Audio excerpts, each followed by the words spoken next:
안녕하십니까. 이주천TV의 이주천입니다. 자, 오늘은 다시 카이퍼와 이승만 네 번째 시간입니다. 정성구 박사님의 칼럼입니다. 이것은 앞에 있듯이 월드뷰 2024년 올해 7월달이죠. 지난해에 실린 글입니다. 실린 칼럼입니다. 카이퍼와 이승만 네 번째 시간입니다. 1장 회계의 사람, 2장 국제맨, 이렇게 구성되어 있습니다. 자, 1장 회계의 사람.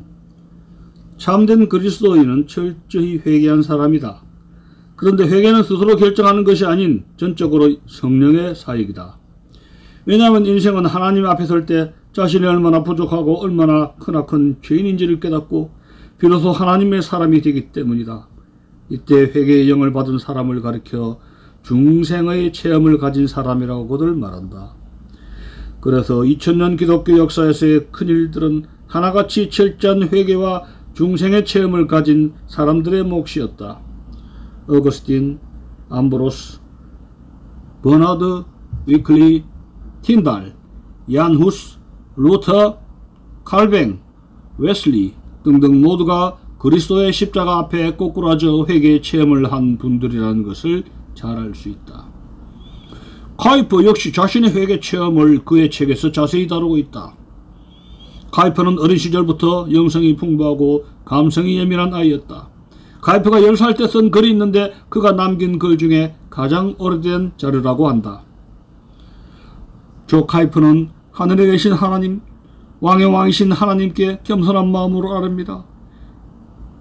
제가 저지른 악한 일에 대한 생각으로 잠을 이루지 못한 것이 1845년 10월 10일 오후 10시 30분이었습니다.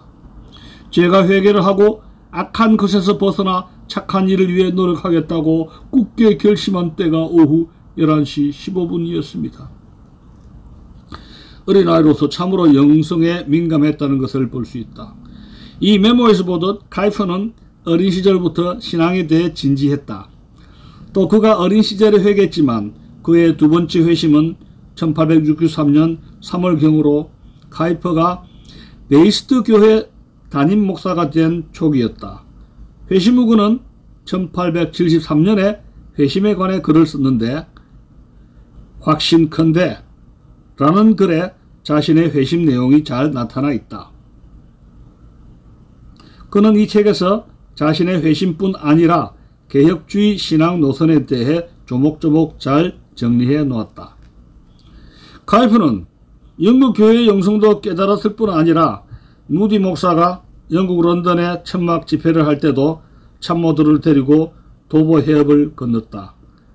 카이퍼는 하나님에 대한 지식과 우리 자신에 대한 지식 사이에는 밀접한 관계가 있다는 사실에 대해 종교개혁자 장 칼뱅의 기독교 강요의 첫 문장을 통해 깊은 진리를 체험하게 된다. 우리가 가지고 있는 지혜, 즉 참되고 건전한 지혜는 거의 모두가 두 가지 부분으로 되었으니 곧 하나님을 아는 지식과 우리 자신을 아는 지식 그것이다.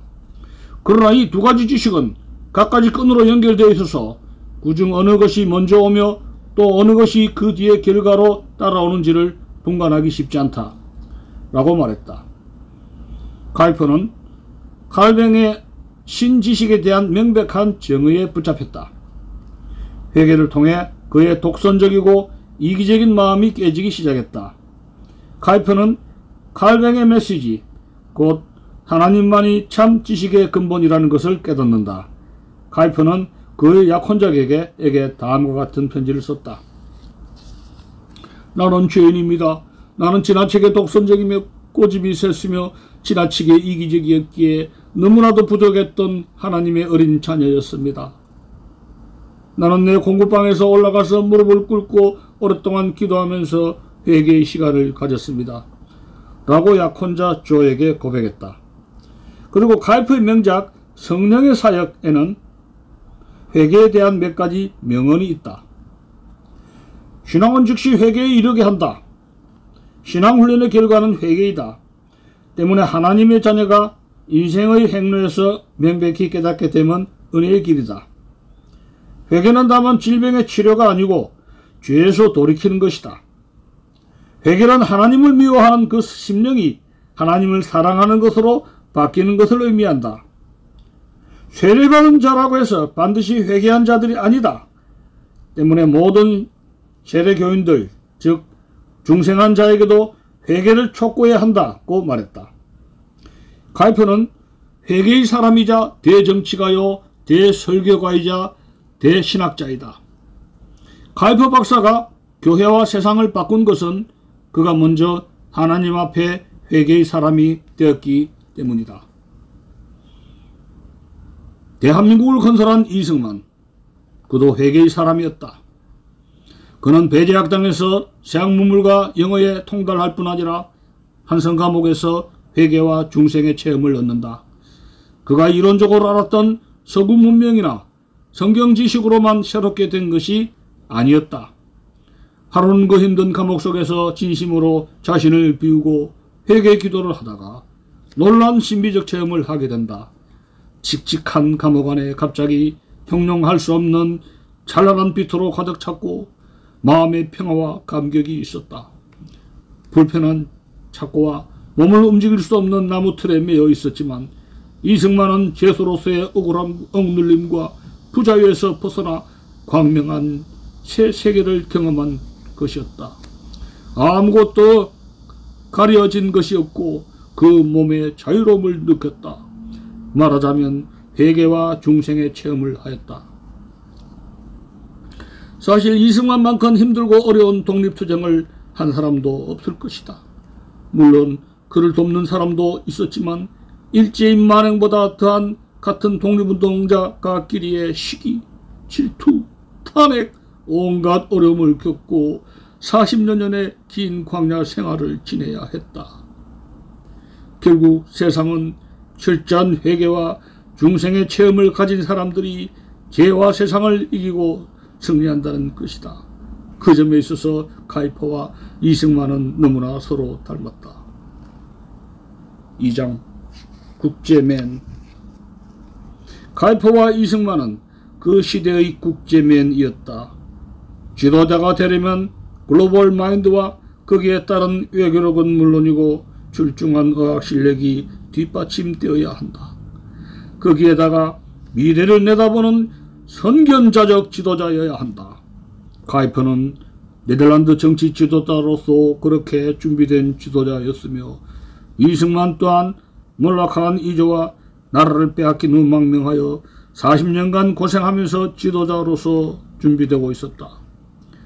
이승만은 그 어려움 속에서 꿈을 버리지 않았고 일본에게 빼앗긴 조선의 추억을 전 세계 지도자들에게 호소하면서 외교적 노력을 다했을 뿐만 아니라 세계 각국을 여행하면서 자유 대한민국을 세우려는 준비를 단단히 했었다. 이승만은 미국 동부 워싱턴, 뉴저지, 뉴욕, 볼티모어, 서부의 샌프란시스코, LA 등을 종횡무진 뛰면서 독립운동을 했었다. 특히 하와이를 거점으로 한인들을 규합하였고 무지에 덮여있는 아이들을 깨우치기 위해 학교를 세우고 교회를 세웠을 뿐 아니라 그들을 차세대 인물로 키우기 위해 하와이 주에 흩어져 있는 섬들을 직접 방문하면서 교포들을 본 섬으로 모아 기숙사를 지어 학생을 가르쳤다. 특히 이승만은 여성교육에 뛰어난 인물이 되어 헌신했다. 그러나 세계 어디를 가든지 한인 사회는 파벌이 많고 싸움이 잦았다. 한국인들은 똑똑하지만 단합할 줄 모르고 싸우는 것이 어제 오늘이 아니었다. 한국 속담에 닭 대가리는 되어도 속꼬리는 되지 말라 했던 것처럼 독립운동을 하면서도 서로 탄핵하고 욕하고 패거리를 만든 것은 한인들이었다. 지금도 전세계에 흩어진 한인 사회나 선교 현지도 마찬가지로 함께 할 줄도 모르고 단합할 줄도 모른다. 그러다 보니 이승만은 외로운 지도자였다. 그래도 그는 그 어려운 조건에서도 미국 전역은 말할 것도 없고 일본으로, 스위스 제네바로, 상해로, 배와 비행기로 세계를 누비면서 피말리는 외교전을 벌였다. 그렇게 다니던 중 제네바에 위치한 레만 호숫가 한 식당에서 오스만 출신의 프란체스카 도너를 만나 결혼하게 되었고, 프란체스카 여사는 이승만의 독립운동과 건국 과정에서 이승만의 오른팔이 되어 크게 활약했다. 이승만 대통령이 하야하고 하와이로 갈 때도 평생 쓰던 타이프라이터를 가져갔다.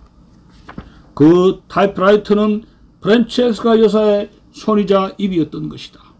컴퓨터가 없던 시절, IT가 없던 시절에 그 타이프라이터로 만든 모든 것이 외교 문서였고, 미국과 세계 지도자들과 소통하는 이승만의 손이요 입이 되어 주었다. 그러므로 이승만의 독립운동과 건국 이후의 외교에서 프란체스카를 빼고는 말할 수 없을 것이다. 이승만과 프란체스카가 한 팀이 되어 전 세계를 쥐락펴락하면서 일했던 것은 한국 외교사에서 다시 심각하게 조명해 볼 만한 일이다. 이승만보다 반세기 전에 활동한 아브라함 카이퍼도 당 총재요 수상이었다. 그리고 철저한 성경적 세계관을 가진 지도자였으며, 그 또한 국제면으로서 세계를 지구본 위에서만 보는 것이 아니라 실제로 여행하고 지도자들과 만나면서 꿈을 키웠다. 네덜란드는 우리나라보다 작다. 땅이 작아 바다를 땅으로 메꿔 쓰는 곳이 3분의 1이나 된다. 네덜란드는 심지어 돌과 모래를 이웃나라에서 수입해 온다. 또 그 나라는 산이 없다. 남부 드리베르헌이라는 곳을 가봐도 약간의 언덕뿐이다. 그러나 평평해서 땅을 가장 넓게 쓰는 나라이기도 하다. 동네마다 잔디 축구장 몇 개는 기본이다. 카이퍼는 1898년에 미국 프리스턴 신학교의 특강을 위해 기선을 탔고, 암스테르담 항구에서 출발한 배는 무려 40월간 항해 끝에 뉴욕 항구에 도착한다. 프린스톤에 특강하러 갔지만 워싱턴에서 루스벨트 해군 차관을 만난다. 루스벨트는 후 대통령이 되었고, 이승만은 루스벨트 대통령에게 한국의 독립을 호소하게 된다. 이 루즈벨트는 시오도르 루즈벨트입니다. 프랭클린 델라노 루즈벨트가 아닙니다. 자, 러일 전쟁이 끝나고 나서 시오도르 루즈벨트는 카스라 테프트 밀약을 추진했던 인물입니다. 카스라 테프트 밀약은 뭐냐면, 필리핀은 미국에게, 조선은 일본에게 넘기는 밀약을 일본의 카츠라 수상과 미국의 국방장관 테프트가 사인을 한 것입니다. 자, 봅시다. 카이퍼는 영국으로 가서 무디의 천막 집회에 참여했다. 총선이 있던 해인데 그 바쁜 틈에도 참모들과 함께 성령 충만을 받고 싶었기 때문이다. 카이퍼는 세계를 꿈꾸는 여행가이기도 한다. 카이퍼는 당시 남유럽과 소아시아 지역을 순방하고 여행기를 남기기도 했다. 그가 여행하고 접촉한 나라들은 미국은 물론이고 포르투갈, 스페인, 모로코, 투니스, 수단, 이집트, 이슬람의 모든 나라, 헬라의 모든 나라였다. 이들 나라를 순방한 후 1907년에 500페이지 분량으로 2권의 책에 자신의 여행기를 썼다. 카이퍼의 관심은 그냥 조국을 기독교 세계관 위에 든든히 세우는 것뿐 아니고 네덜란드가 유럽의 중심국가가 되도록 터를 닦는 작업을 했다고 볼 수 있다. 카이퍼와 이승만은 서로 한 번도 만난 일이 없었다. 하지만 두 사람은 철저한 하나님 중심의 뜻과 세계관 위에서 조국의 발전과 성장을 위해 동분서주했다. 결론입니다. 사람은 그의 시선이 어디를 보는지가 중요하다. 눈앞에 있는 유익만 보려는 사람은 생각이 너무도 좁다. 사실 이승만 시대에도 대부분의 독립운동가들은 대륙 세력이 유일한 줄 착각하고 중국과 구소련으로부터 무슨 물질적 지원과 경제적 유익을 보려고 혈안이 되었지만 이승만은 태평양 너머의 미국과 유럽을 바라본 것이다. 그러므로 지도자의 시선이 어디에 고정되는지에 따라 나라의 운명이 바뀐다는 사실이다. 카이퍼와 이승만, 이 둘의 시선이 세계를 바라볼 수 있었기에 지금의 두 나라는 선진국 대열에서 함께 하고 있는 것이다. 과연 오늘 우리의 시선은 어디를 향하고 있는가?